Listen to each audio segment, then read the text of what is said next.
મોરબીની Ayush multi specialist હોસ્પિટલમાં PMJAY યોજનામાં કૌભાંડ થયું હોવાની આશંકા. હોસ્પિટલના સંચાલકે આપી પ્રતિક્રિયા.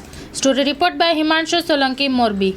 આ કાર્ડમાં કામ કરીએ છીએ અને પીએમજેવાય જ્યારે મોદી સાહેબે લોન્ચ કર્યું ત્યારે પહેલું ઓટી પણ આપણે જ આયુષ હોસ્પિટલમાં આખા ભારત દેશનું પહેલું ઓટી કરેલું હતું. અને જ્યારે ક્લેમની વાત કરીએ તો અમારે ત્યાં 26 જેટલા ફૂલ ટાઈમ કન્સલ્ટન્ટ ડૉક્ટર છે, મેડિકલ ઓફિસર અલગથી, એટલે 26 જેટલા ડિપાર્ટમેન્ટ છે. અને આપણે cardiology, neuro surgery, uro surgery, plastic surgery, general surgery, orthopaedic, gynaec, paedia અને ડાયાલિસિસ, આવા બધા ડિપાર્ટમેન્ટમાં આપણે પીએમજેમાં વર્કઆઉટ કરીએ છીએ. ડાયાલિસિસ, નોર્મલ ડિલિવરી, પછી ડિજેસ્ટન્ટ, સીએજી, આ બધી નાની ડેકેર પ્રોસિજર હોય છે. એના કારણે ક્લેમના જે નંબર્સ છે એ વધારે હોવાનું રીઝન હોઈ શકે. કેમ કે આપણે જે ડાયાલિસિસ છે 600 થી 700 ડાયાલિસિસ આપણે પર મંથ આપણે આયુષ હોસ્પિટલમાં કરીએ છીએ. અને રાહત દરે આપણું વર્કઆઉટ છે, બધું જે આપણા જે ચાર્જીસ છે બી રાહત દરે છે. એટલે પેશન્ટનો એક ભરોસો છે. મોરબી ડિસ્ટ્રિક્ટ અને મોરબી ડિસ્ટ્રિક્ટની આજુબાજુના, ઇવન સુરેન્દ્રનગર, જામનગર, કચ્છના લોકો બી આપણે ત્યાં સારવાર અને ટ્રીટમેન્ટ લેવા માટે આવે છે. અલગ અલગ જિલ્લાઓમાંથી આવે છે. અને પીએમજેમાં આપણે સતત 3 વર્ષથી આપણને જિલ્લા પંચાયતમાંથી સારી પીએમજેની કામગીરી બદલ એવોર્ડ મળેલો છે. એ એવોર્ડની પહેલાં એની ચકાસણી થતી હોય છે અને ઓડિટ થતું હોય છે, અને પછી જ એવોર્ડ, ઇવન પેશન્ટનું સેટિસ્ફેક્શન પણ એમાં જોવામાં આવતું હોય છે. અને જે આ પેશન્ટના જે એપ્રુવલ છે એ બજાજ ઇન્સ્યોરન્સ કંપની આપે છે. એટલે ગવર્મેન્ટ અને હોસ્પિટલની વચ્ચે બી બજાજ ઇન્સ્યોરન્સ કંપની હોય છે કે જે એપ્રુવલનું કામ કરે છે, જેથી કરીને દર્દીને સારી અને ક્વોલિટી ટ્રીટમેન્ટ મળી શકે.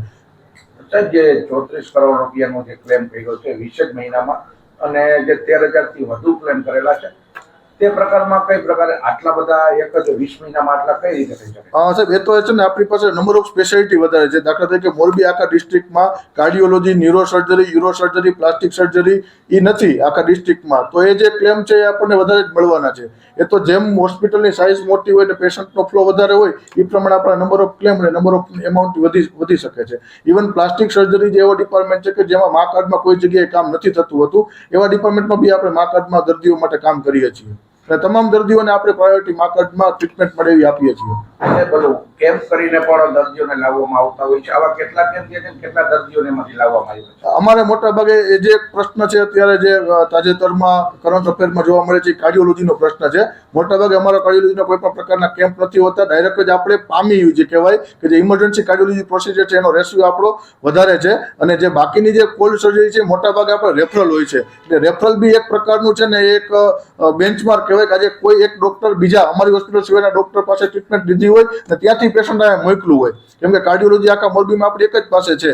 તો જે તે સમયે ટ્રીટમેન્ટ માટે એ લોકો હળવદ છે કે વાંકાનેર છે એવા સેન્ટરમાં બી ગયા હોય છે, અથવા તો મોરબીમાં બી બીજા સેન્ટરમાં ગયા હોય છે. ત્યાંથી ટ્રીટમેન્ટ, પ્રાઇમરી ટ્રીટમેન્ટ કે ડાયગ્નોસ્ટિક થઈને આપણી પાસે આવે એવા કેસ આપણી પાસે 70 થી 80% છે.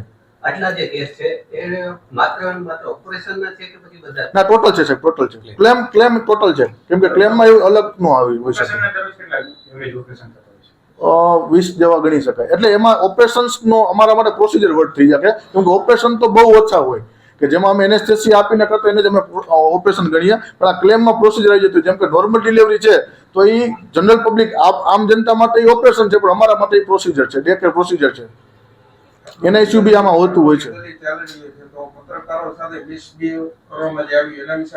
હા, એમાં એવું છે કે જે મેનેજમેન્ટ તરફથી એવું કહેવામાં આવેલું હતું કે ભાઈ કોઈ પણ પત્રકાર આવે તો એમને કંઈ પણ ડેટા જોતા હોય, કંઈ પણ એને ક્વેરી હોય તો આપણે એનું સોલ્યુશન આપશું. એટલા માટે આપણે જસ્ટ એમને ઇન્ફોર્મ કરેલું હતું.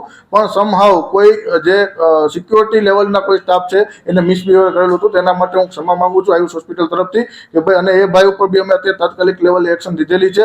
અને મારો બધા પત્રકારોને નિવેદન છે કે આપને કોઈ પણ પ્રકારના ડેટા, કંઈ પણ પ્રકારની ક્વેરી હોય તો આપ ટોપ મેનેજમેન્ટનો તરત આપ કોન્ટેક્ટ કરી શકો છો. ઓફિસ અથવા સેન્ટ્રલ એજનો આપ કોન્ટેક્ટ કરી શકો છો. દર્દી આવ્યા છે, એક ઓપરેશન થયું, એક આંગળીમાં, એક ઓપરેશન કરવાનું ડોક્ટર જ ભૂલી ગયા છે. ડોક્ટર એવું કહે છે કે આ ઓપરેશન કરવાનું અમે ભૂલી ગયા છે, એવું દર્દીનો દાવો છે. એ તો અલગ વસ્તુ છે. અલગ વસ્તુ જોવું પડે કેસ. એ તો વસ્તુ જ ને. મને બધા કેસ સાહેબ મોડર્ન હોય તમે મને આપો, હું તમને ડેટા આપી દઈશ.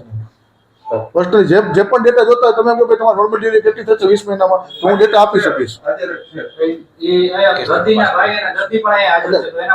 મને દર્દીનો ટૂંકમાં જે ડેટા મારી પાસે ન હોય ને, એટલે ટ્રીટિંગ ડોક્ટરને હું પૂછીને કહી શકું કે શું હતું, દર્દીને મળી દઈશ 100%.